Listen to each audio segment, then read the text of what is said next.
राम साहब, जय श्री कृष्णा। स्वागत है आप सभी का हमारे YouTube चैनल भक्ति सागर ब्लॉग्स में। आज हम जानेंगे बच्च बारस की विशेष प्रमुख कथाओं के बारे में, जिनसे हमें ज्ञात होगा इस दिन क्यों माताएं बच्चों को तिलक करके हाथ में लड्डू देती हैं, क्यों सरोवर की पूजा करती हैं। इसी के साथ नुकीली चीजें हाथ में क्यों नहीं ली जाती, जैसे कि चक्कू, छुरी, कैंची इत्यादि का उपयोग इस दिन क्यों वर्जित माना गया है। इसी के साथ इस दिन गेहूं और गाय के दूध से बनी कोई भी व्यंजन इस दिन हम क्यों नहीं खाते। तो बस इन सब चीजों को जानने के लिए बने रहें वीडियो के अंत तक और वीडियो को पूरा देखें। यदि आप चैनल पर पहली बार आए हैं तो चैनल को सब्सक्राइब करके बेल आइकन का बटन जरूर दबाएं। इससे आगे आने वाली सभी व्रत त्योहार की कथाओं का नोटिफिकेशन सबसे पहले आप तक आएगा। तो चलिए शुरू करते हैं। पहले तो हम जान लेते हैं कि बच्च बारस भाद्रपद के कृष्ण पक्ष की एकादशी के दूसरे दिन यानी कि द्वादशी बारस के दिन मनाई जाती है, जिसे कि हम बच्च बारस कहते हैं। इस दिन भोजन में अंकुरित और साबुत दालों का भोजन बनाया जाता है, बेसन के व्यंजन और बाजरी का सोगरा बनाया जाता है। गाय और बछड़े की विशेष पूजा की जाती है। ये सब क्यों होता है, आइए जानते हैं कथाओं के माध्यम से। सबसे पहले शुरू करते हैं पहली कथा से। भाद्रपद का महीना आया, इंद्र की इंद्राणियां धरती पर बच्च बारस की पूजा करने के लिए उतरती है। वहीं वह एक गाय को देखती है और गाय की पूजा करने के लिए जैसे ही आगे बढ़ती है, गाय उन्हें मारने लगती है। आगे से पूजा करे तो सींग से मारे, पीछे से पूजा करे तो लात से मारे।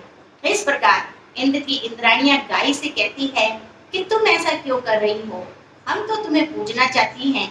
तब गाय कहती है कि मुझ अकेली को पूछ के क्या करोगी, मेरे साथ बछड़े की भी पूजा करो। तब इंद्राणियां दर्द का बच्चा बनाती है और उसे अमृत का छींटा देती है और बछड़ा गाय के पास जाते ही जीवित हो जाता है और गाय का दूध पीने लगता है।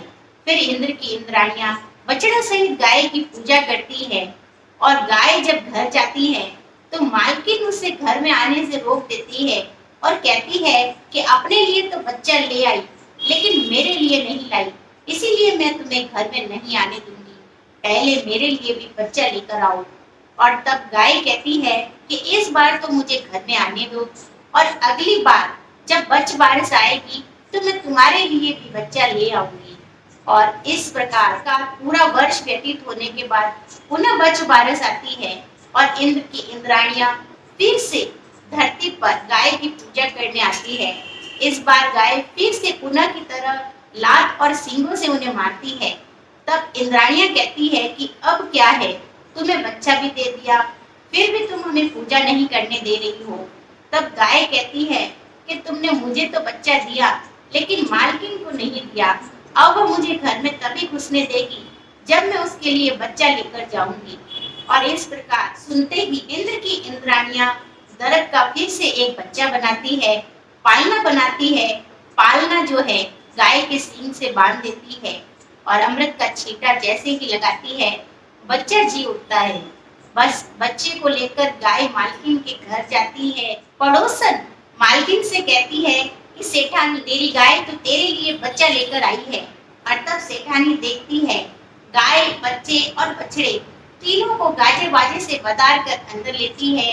जैसे गाय माता ने सेठानी को बच्चा दिया, वैसा सबको देना, खोटे की खरी, अधूरी की पूरी जानना।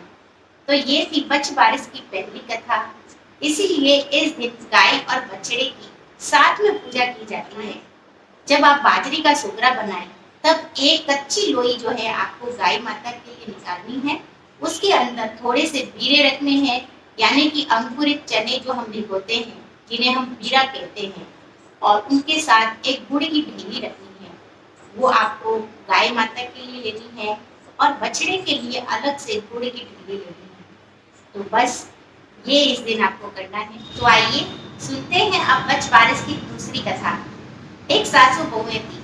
सासू प्रतिदिन वन में गाय चराने जाती। एक दिन सासू गाय चराने के लिए जाती है और बहू से कहती है कि ग्वालिया मूंगलिया को उबालने रख देना, मैं गाय चरा कर आती हूँ। बस बहू सोच में पड़ गई, क्योंकि घर में बछड़ों का नाम भी ग्वालिया मूंगलिया था। वह तो सोच में पड़ गई, लेकिन डर के मारे उसने उनको काट कर हांडी में चढ़ा दिया। फिर क्या, सास जैसे ही गाय चराकर आती है और कहती है कि आज बच्च बारस है और तुम पहले बछड़ों को छोड़ दो, मैं गाय की पूजा कर दूं, उसके बाद हम भोजन करेंगे। अब बहू कांपने लगी और कांपते कांपते भगवान को याद करने लगी और कहने लगी कि भगवान मेरी लाज रखना। भगवान को उसके भोलेपन पर दया आ गई और हांडी में से भाप निकल रही और इधर सास कहती है, आओ रे ग्वालिया, आओ रे मुंगलिया। इतने में ही हांडी फोड़कर दोनों बछड़े अपनी माँ के पास जाकर दूध पीने लग जाते हैं। हांडी की कोर बछड़े के गले में अटक जाती है। तब सास बहू से पूछती है कि बहू ये क्या है। तब बहू सारी बात बताती है और कहती है कि भगवान ने मेरा सत रखा, इसलिए कहा जाता है कि इस दिन कोई भी नुकीली चीज, चाकू, छुरी, कैंची इत्यादि को उपयोग में लेकर काट कर आज के दिन कोई भोजन नहीं बनाया जाता है और गेहूं और मूंग नहीं खाए जाते। इसके अलावा गाय के दूध से बनी कोई भी चीज इस दिन नहीं खाई जाती। और भगवान ने जैसे बहू का सत रखा, उस पर दया करी, वैसे सब पे करे और सबका सत रखे, सबका भला करे। खोटी की खरी, अधूरी की पूरी जानी। तो बोलिए बच्च बारस माता की जय। तो आइए अब सुनते हैं बच्च बारस की तीसरी कथा। एक गांव में एक बार अकाल पड़ा और साहूकार ने तालाब खुदवाया, लेकिन तालाब में पानी नहीं आया। तब उसने पंडितों को बुलाया और उपाय पूछा। तब पंडितों ने उसे कहा कि तुम्हारे 2 पोतों में से यदि एक पोते की बलि दी जाए तो तालाब में पानी आ जाएगा। और फिर साहूकार ने सोचा कि एक पोता जाएगा लेकिन गांव का भला हो जाएगा। यही सोचकर वह अपनी पत्नी से, वह साहूकारनी से सारी बात बताता है और साहूकारनी कहती है कि बाकी सब तो ठीक है, लेकिन बहू को क्या समझाएंगे। और यही सोचकर वह दूसरे दिन बहू से कहते हैं कि बहू तुम्हारे पियर से बुलावा आया है, तुम ऐसा करो छोटे हंसराज को साथ ले जाओ और बचराज को यहीं छोड़ जाओ। बस बहू हंसराज को लेकर पियर चली जाती है और बचराज को वहीं छोड़ देती है। पीछे बचराज की बलि दे दी जाती है और तालाब में पानी आ जाता है। फिर क्या, साहूकार ने तालाब में पानी आते ही एक बड़े यज्ञ का आयोजन किया, सभी को बुलाया, लेकिन बहू को न्योता नहीं दिया। तब बहू का भाई बहू से कहता है कि बहना, तेरे ससुर ने पूरे गांव को न्योता दिया है, इतना बड़ा यज्ञ हो रहा है, लेकिन तुझे नहीं बुलाया, मुझे तो बुलाया है, मैं तो जा रहा हूँ। और बहू कहती है कि काम काज ज्यादा है इसीलिए भूल गए होंगे, अपने ही घर में न्योते की क्या बात, मैं भी तुम्हारे साथ चलती हूँ, वहाँ काम बहुत होगा, मैं हाथ बटा दूंगी।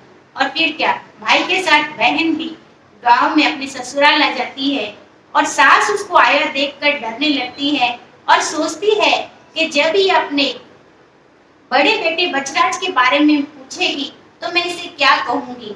लेकिन फिर भी वह हिम्मत करके कहती है, चलो बहू, आज बच्च बारस है और हम तालाब की पूजा कर आए।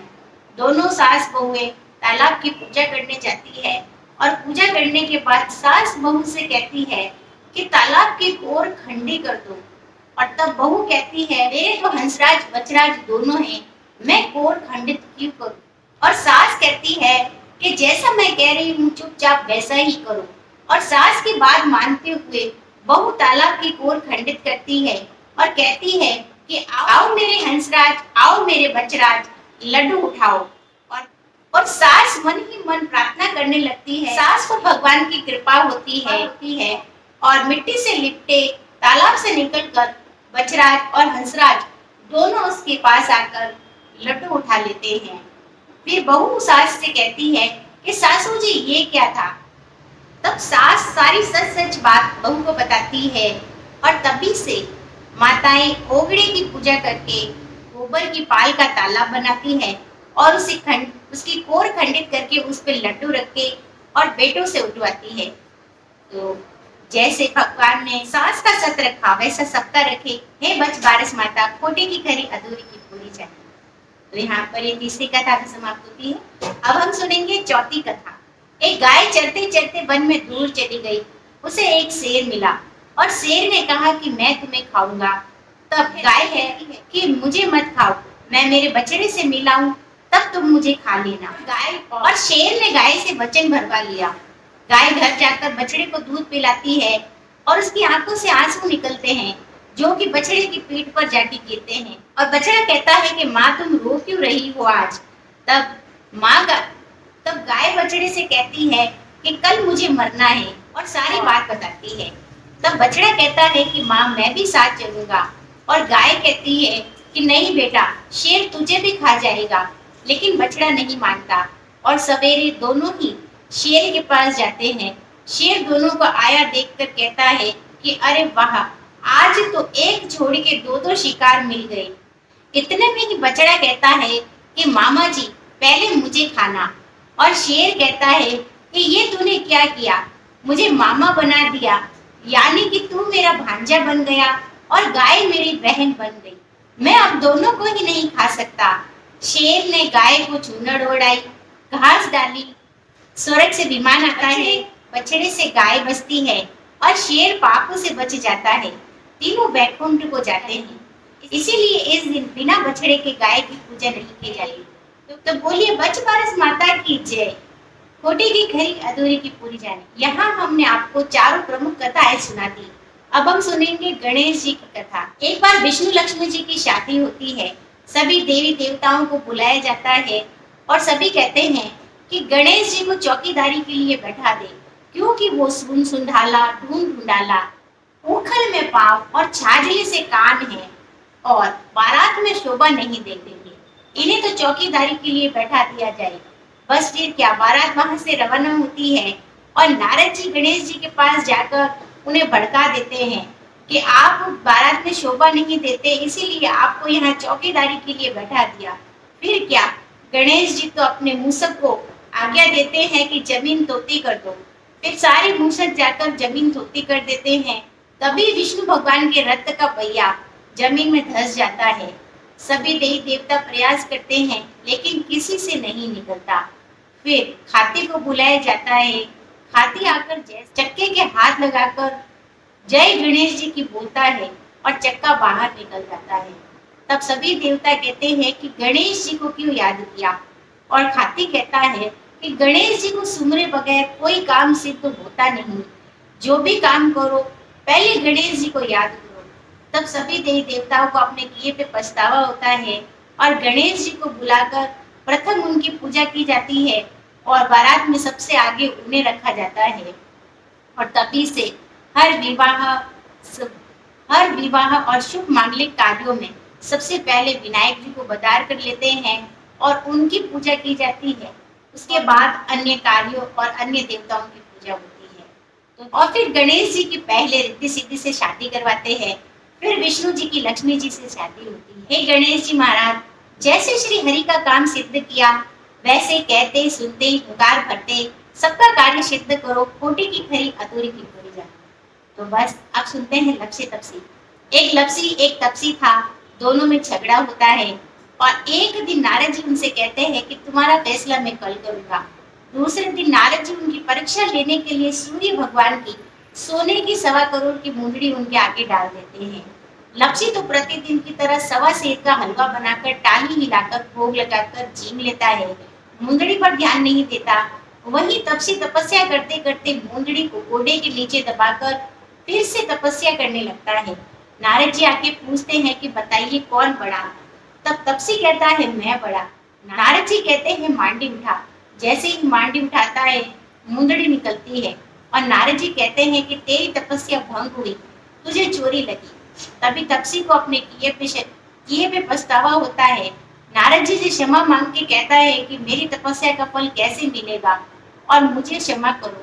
तभी नारद जी कहते हैं कि तेरी तपस्या का फल व्रत व्रतोलिया करने वाली, कार्तिक वैशाख नहाने वाली, चातुर्मास नहाने वाली देगी। कैसे देगी? कांचली दे के कस न दे वो फल तुझे होगा, ब्राह्मण जिमा के दक्षिणा न दे वो फल तुझे होगा, धोती दे के अंगोछा न दे वो फल तुझे होगा, दिया छाछ के हाथ न जोड़े वो फल तुझे होगा, दिए से दिया लगाए वो फल तुझे होगा, पैर से पैर धोए वो फल तुझे होगा, न चिमा के नांदी न चिमाए वो फल तुझे होगा। सभी कथा कहे और अंत में तेरी बात न कहे तो वो फल भी तुझे होगा। और तभी से लपसी तपसी की बात हर कहानी कथा के बाद कहना विशेष कर जरूरी होता है। तो यहाँ पर ये बात पूरी होती है। बोलिए लपसी तपसी की जय। अब सुनते हैं आड़ी बाड़ी। आड़ी बाड़ी इसलिए कही जाती है कि यदि कोई भी कहानी में किसी भी देवताओं को याद करने से चूक रह गई हो, पूजन में चूक रह गई हो, तो वह पूरी हो जाती है। सभी देवताओं के नाम आ जाते हैं, सभी की पूजा संपन्न की जाती है। तो बस शुरू करते हैं। आड़ी बाड़ी कान कुआरी, जिसमें बैठी कन्या कुआरी। कन्या कुआरी काय काय पूजे, कन्या कुआरी काय काय सींचे। अन्न पूजे, धन पूजे, लाभ पूजे, लक्ष्मी पूजे, सूरज चंद्रमा जी बाड़ी पूजे, कुलदेवी देवता री बाड़ी पूजे, बछराज माता री बाड़ी पूजे, श्री गणेश लक्ष्मी री बाड़ी पूजे, विष्णु लक्ष्मी री बाड़ी पूजे, शिव पार्वता जी री बाड़ी पूजे, एकादशी री बाड़ी पूजे, भागवत री बाड़ी पूजे, तुलसाजी री बाड़ी पूजे, पीपल पंतवाड़ी री बाड़ी पूजे, बड़ पीपल री बाड़ी पूजे, फूलिया चुकिया सगला देव देवता री बाड़ी पूजे। बाड़ी पूजा काय काय होवे, बाड़ी पूजा काय काय मिले। बाड़ी पूजा अन्न होवे, धन होवे, लाभ होवे, लक्ष्मी होवे, बिछड़िया को मेल होवे, निपुत्री को पुत्र होवे, सासू को पुरुषनो, बहू को जीवनो, जीव भाई लपसी, उड़ भाई तपसी, तिलड़ी में तेल होवे, गिलड़ी में घी होवे, सोना का हाकला, चांदी का ढाकला, भाई को मान, भौजाई को दान, हाणी थाणी बाता को फल, माणी माणी व्रत को फल, उठो भाई उठो ताने चौथ बिनाई। तो बस यहाँ पर सभी कथाएं संपन्न होती है। आपको अगर मेरे द्वारा सुनाई गई कथाएं अच्छी लगी हो तो चैनल को सब्सक्राइब करके एक लाइक जरूर दें, ताकि इसी प्रकार हम आपके लिए निरंतर धार्मिक कथाएं लाते रहे। आपका दिन शुभ और मंगलमय रहे। बच्च बारिश माता की कृपा आप पर बनी रहे। जय श्री कृष्णा। राधे राधे।